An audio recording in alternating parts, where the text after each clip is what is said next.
Ada orang tua yang berkata, "Dan Jeffrey, kalau punya mobil, taruh di garasi, jangan taruh di hati." Ya iyalah, masa taruh di hati, nggak muat kali. Ternyata ungkapan itu adalah lebih kepada kecintaan terhadap benda tidak masuk ke dalam hati. Suami taruh di tempatnya, jangan taruh di hati. Istri taruh di tempatnya, jangan taruh di hati. Anak-anak, harta benda dan jabatan taruh di tempatnya, jangan taruh di hati. Kalaupun mereka harus ada di hati, biarkan ada di kulit luar hati. Karena di dalam hati hanya Allah. Allah, Allahu Akbar. Allah, tidak ada yang lain. Jangan biarkan Allah menjadi cemburu karena itu semua. Karena Allah Maha Pencemburu. Jangankan Allah, istrimu pun, suamimu pun akan cemburu manakala engkau memiliki sesuatu yang lain di dalam hatimu. Bagaimana dengan Allah? Maka Hasbi Rabbi Jallallah, ma fi qalbi illallah. Hasbi Rabbi Jallallah, ma fi qalbi illallah. Ala al-hadi sallallah, la ilaha illallah. Ala al-hadi sallallahu, la ilaha illallah.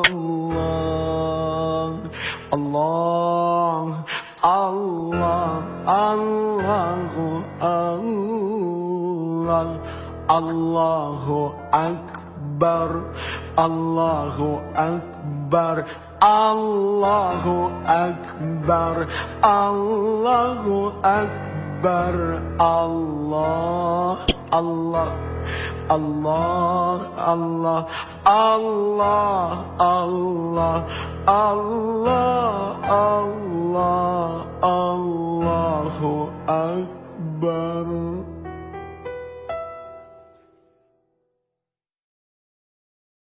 Istighfar adalah meminta ampun kepada Allah. Seorang Rasul saja, Muhammad bin Abdullah alaihi salatu wassalam, beliau masih meminta ampun kepada Allah. Bahkan beliau bersumpah, demi Allah, sesungguhnya aku setiap hari senantiasa beristighfar dan memohon ampun kepada Allah. Padahal sudah jelas seorang Rasul sallallahu alaihi wasallam, al-ba'tsun, orang yang dijamin surganya oleh Allah, masih meminta ampun kepada Allah. Berarti jelas memohon ampun adalah wajib. Apakah kepada Rasul, kepada Nabi, kepada wali, apalagi kepada orang-orang seperti diri ini.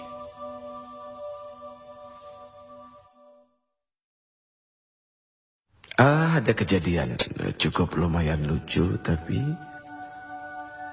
mendatangkan hikmah yang sangat luar biasa besar.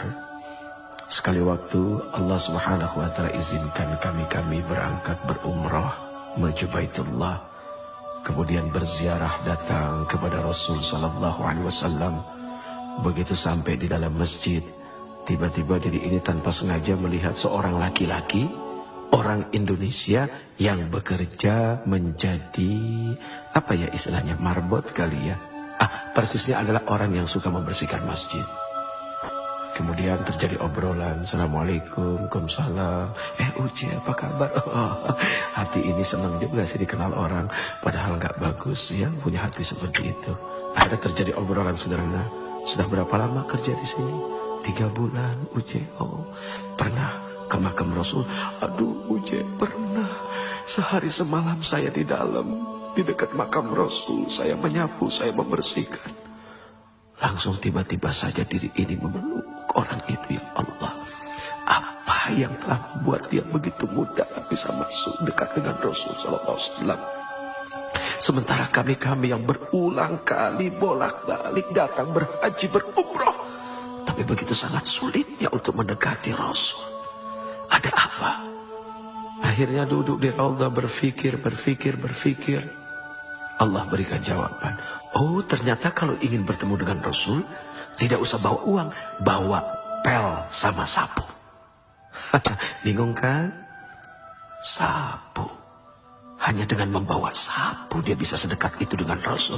Inilah terkadang orang suka merendahkan jabatan orang lain yang lebih rendah daripadanya. Padahal maaf, seorang manajer belum tentu sering-sering bisa ketemu dengan seorang presiden direktur. Malah office boy-nya yang hampir setiap hari ketemu dengan presiden direktur. Bahkan bukan tidak mungkin seorang office boy bisa duduk di kursi presiden direktur ketika dia ngebersihin kamarnya. Ini kan subhanallah, perkara sederhana. Sapu, apa arti sapu? Sapu itu punya sifat membersihkan. Berarti bagaimana kita menyapu hati kita dari dengki, dari iri. Ternyata itulah yang membuat seseorang bisa menjadi dekat dengan Rasul. Hanya orang-orang yang hilang dengki dan tidak punya iri dan senantiasa bersyukur dengan apa yang Allah berikan. Kemudian bermujahadah, senantiasa istiqamah dalam ampunan, taubat dan nasuha kepada Allah, hanya kepada Allah. Itu yang akan membuat dekat dengan Rasul sallallahu alaihi wasallam. Ya Rasul, diri ini rindu kepada Engkau. Semoga kami menjadi orang-orang yang didekatkan dengan Engkau. Lalu kedekatan kami kepada Engkau menjadi kedekatan kepada Allah Subhanahu wa ta'ala. Ya Allah, ampuni kami dengan segala kekotoran hati kami dan perasaan-perasaan paling baik daripada yang lain. Subhanallah, Maha Suci Engkau ya Allah. Semoga kita dijadikan orang-orang yang pandai mensyukuri apa yang telah diberikannya. Contoh kecil, sekali waktu ada seorang pedagang yang didatangi seorang pembeli, kemudian dia membeli sesuatu yang nilainya kecil saja. Jangan lupa untuk mengatakan, enggak segini kan? Itu kalimat canda kepada Allah. Daripada harus dikeluarkan satu kalimat, masa segini? Itu tanda dari tidak bersyukur dengan apa yang telah diberikan. Manusia wajib bersyukur karena Allah Subhanahu wa ta'ala telah berikan modal yang besar kepadanya. Kalau ada orang yang mengatakan bahwa dirinya tidak memiliki modal, siapa bilang? Mata adalah modal yang dahsyat. Telinga adalah modal yang tak tertandingi. Mulut adalah modal yang sangat berguna. Bagaimana dengan akal, pikiran? Sudah pasti itu bisa menjadi modal kekuatan hidup dunia dan akhirat. Terima kasih, terima kasih. Ini satu ungkapan ucapan ketika seseorang diberikan sesuatu oleh orang lain. Terima kasih. Tahukah engkau apa sesungguhnya dari arti terima kasih itu sendiri? Terima kasih. Kalau sudah terima, jangan lupa ngasih. Tidak ada ketika orang diberi kemudian lalu mengucapkan terima simpen dia, tidak. Tapi terima kasih artinya ketika dia sudah menerima, dia berjanji akan mengasihi. Dan ketika mengasihi sudah pasti dengan kasih. Tidak ada caci maki, tidak ada penyesalan, dan semua diberikan dengan lapang dada. Barang siapa yang senantiasa memberi, maka dia tidak akan pernah menjadi orang miskin di dunia dan di akhirat.